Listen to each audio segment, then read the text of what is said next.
Hello and welcome to Decimals lesson number 2. Today we're going to learn how to multiply with decimals, and without waiting too much longer I'm going to get straight into it. Remember, you can pause the video at any time, rewind, make notes as you go along, and here we go. So, as a starter, I'm hoping that you'll remember how to do the grid method, so I've set out the grid method for you. Please feel free to pause the video now, have a go at multiplying 42 by 35. Off you go.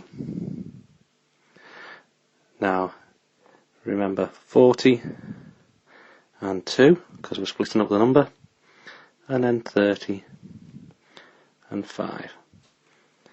Now, the way I work this is I just do 4 times 3 is 12, 5 times 4 is 20, 3 times 2 is 6, and 5 times 2 is 10. And now I drop this naught down here and here, and then I put this naught across here and here. And now we've done the hard work. All we now have to do is add up all the numbers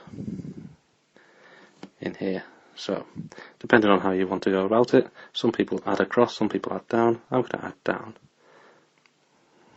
So 1200 plus 200 is 1400, and 60 plus 10 is 70. So our answer is 1470. Nice easy starter. Now, as we move on to decimals, for the first example, I'm going to continue by using the same numbers so that you can refer back to this example at any time. So let's get stuck into it. As you can see here, we've got the number 4.2 and the number 3.5, which is very similar to the 42 and 35 that we had from the previous screen. Now, whenever you're multiplying decimals, my first word of advice, and I'm going to put it in a bubble so that you remember it, is to ignore the decimals.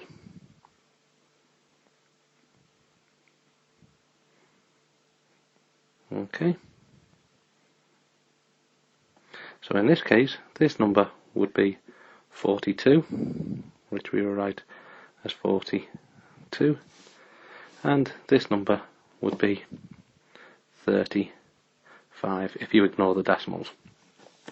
And then it's pretty much the same, well, it is exactly the same as our previous example, where you can just fill in the numbers quite quickly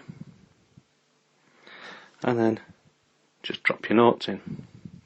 So here, this naught would go down here, and this naught would go across here, and then when you're adding up, we're only adding up the numbers that we've put into our grid here. So again, adding downwards, you get 1400, and you get 70. So our answer, 1470. But here's where step 2 comes in. Once you've done your sum, you need to put the decimals back in. Now for this is the tricky bit. Okay.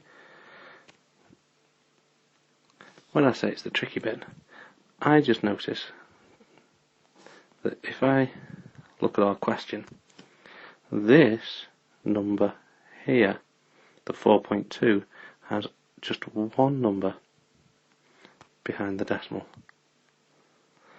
and this number 3.5 has one number in the decimal. So in total we've got 2 numbers behind our decimal. So in our answer we have to have 2 numbers behind our decimal, which you can see there. So our decimal belongs just there. Another way to think about it is 4 times 3 is 12. So the only way our answer could be close to 12 is if we put our decimal in at this point.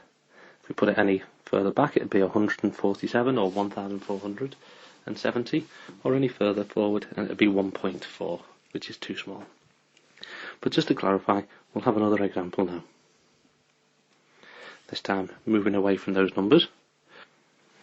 So here we are, moving away from those numbers as I've just said, but still dealing with decimals. So remember, step 1 was to ignore the decimal. So ignoring the decimal from this, we get 56, and there is no decimal in this number, so our answer is just 73. Do the multiplication like you would normally. 7 times 5 is 35, 3 times 5 is 15, 7 times 6 is 42, and 3 times 6 is 18. And then just adding your noughts back in and going across the way. I've got this nought here which goes there and there, and now just by adding up the numbers in this section of our grid, we've got 3,650. I'm going to add that to 438. So our answer that we've got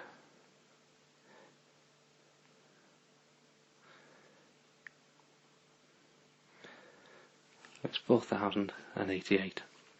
But remember, when we look at our numbers, we had one number here with a decimal in it, and there was one number behind that decimal. So in our answer, there's going to be one number behind it. So our answer is actually 408.8. Another way of thinking about it is 5 times 70 is roughly, well, 5 times 7 is 35, so 5 times 70 is 350, which is not far off what we've got. So, here you can see there are 3 questions I'd like you to try multiplying together and bringing back to your lesson. So pause the video now and attempt the questions.